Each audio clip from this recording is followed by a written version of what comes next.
അമേരിക്കയിൽ കഴിഞ്ഞ തെരഞ്ഞെടുപ്പിൽ നല്ലൊരു പങ്ക് മുസ്ലിങ്ങളും ട്രംപിനാണ് വോട്ട് ചെയ്തത്. ട്രംപിനോടുള്ള സ്നേഹമോ അല്ല റിപ്പബ്ലിക്കൻ പാർട്ടിയിൽ അംഗത്വമുള്ളതുകൊണ്ടോ അല്ല അവരിൽ പലരും ഈ ട്രംപിന് അനുകൂലമായിട്ട് നീങ്ങിയത്. പ്രധാനപ്പെട്ട കാരണം പ്രസിഡന്റ് ബൈഡനോടുള്ള വിരോധം, ഡെമോക്രാറ്റിക് പാർട്ടിയോടുള്ള വിരോധം.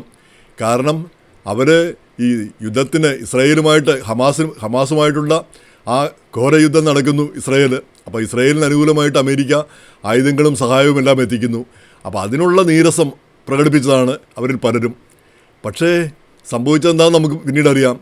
അതായത് ട്രംപ് അധികാരത്തിൽ വന്നതിന് ശേഷം ഇവരെയൊന്നും ഈ വോട്ടർമാരെ തിരിഞ്ഞു നോക്കിയില്ല എന്ന് മാത്രമല്ല, ഇവരെന്താഗ്രഹിച്ചു അതിന് നേരെ ഓപ്പോസിറ്റായിട്ട് കാര്യങ്ങൾ നടന്നു.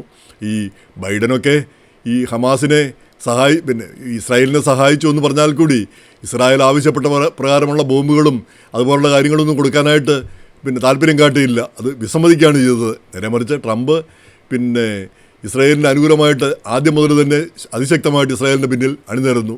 അതിനു പുറമെ ഇപ്പോൾ ഇറാനെ ആക്രമിക്കുകയും ചെയ്തിരിക്കുന്നു. അപ്പോൾ ഇങ്ങനെയുള്ള കാര്യങ്ങൾ നമ്മുടെ ഇലക്ഷനിൽ ആരോടെങ്കിലുള്ള ഒരു വിരോധം കൊണ്ട് വൈരാഗ്യം കൊണ്ട് മറ്റൊരാൾക്ക് വോട്ട് ചെയ്യുമ്പോൾ ഈ വരും വരാഴികളെ പറ്റിയൊക്കെ ഒന്ന് ആലോചിക്കുന്നത് എപ്പോഴും നല്ലതായിരിക്കും.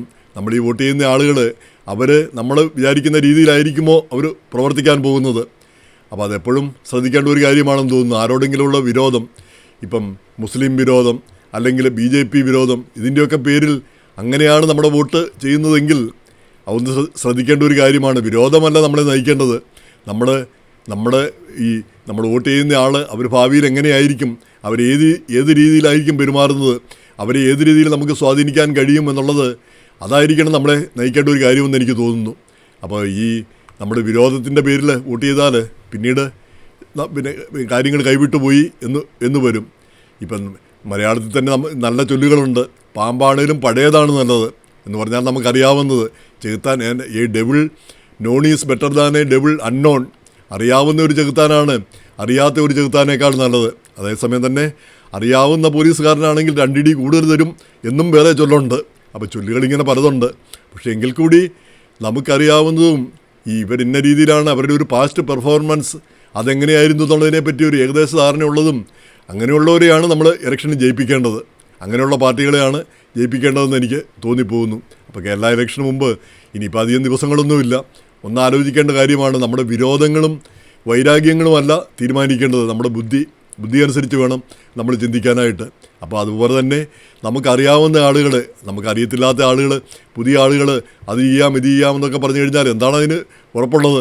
അവർ ഏത് രീതിയിൽ പെരുമാറും എന്നുള്ളതിന് എന്താണ് ഗ്യാരണ്ടി? അപ്പോൾ അത് ശ്രദ്ധിക്കേണ്ട കാര്യമാണ്. പിന്നെ ഈ ഇലക്ഷന് കണ്ട ഒരു കാര്യം മക്കളുടെ ഒരു അതിപ്രസരം. ഇപ്പം ഉമ്മൻചാണ്ടിയുടെ മകൻ ഇപ്പം തന്നെ MLA ആണ്. KM മാണിയുടെ മകൻ തോറ്റുപോയി, ജോസ് കെ മാണി. ഇപ്പോഴിതാ PJ ജോസഫിൻ്റെ മകൻ അപ്പു ജോസഫും തൊടുപുഴയിൽ മത്സരിക്കുന്നു. അപ്പോൾ അപ്പു ജോസഫ് തൊടുപുഴയിൽ, മാണി ജോസ് കെ മാണി പാലായിൽ.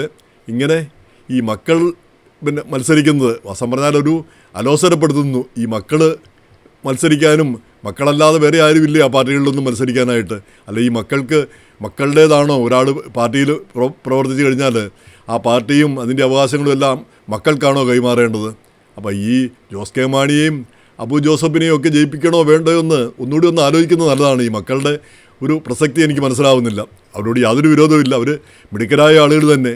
നേരെ മറിച്ച് ചാണ്ടി ഉമ്മനെ പറ്റി എനിക്കൊരു വ്യത്യസ്തമായൊരു കാഴ്ചപ്പാടാണുള്ളത്. കാരണം ചാണ്ടി ഉമ്മൻ ഇതുവരെയുള്ള പ്രവർത്തനങ്ങളുടെ ഒരു വിളവനോ ഒരു അമിതമായ ഒരു അധികാര താല്പര്യമോ അങ്ങനെയൊന്നും കാണിക്കുന്നതായിട്ട് കാണുന്നില്ല. ഒരു ജനസേവകനായിട്ടും ഒരു സാധാരണക്കാരനായിട്ടും കഴിയുന്നതായിട്ടാണ് ഇതുവരെ കണ്ടത്. ഇനി അദ്ദേഹത്തിൻ്റെ ഉള്ളിൽ വേറൊരു മുഖമുണ്ടോ എന്ന് നമുക്ക് അറിഞ്ഞുകൂടാ.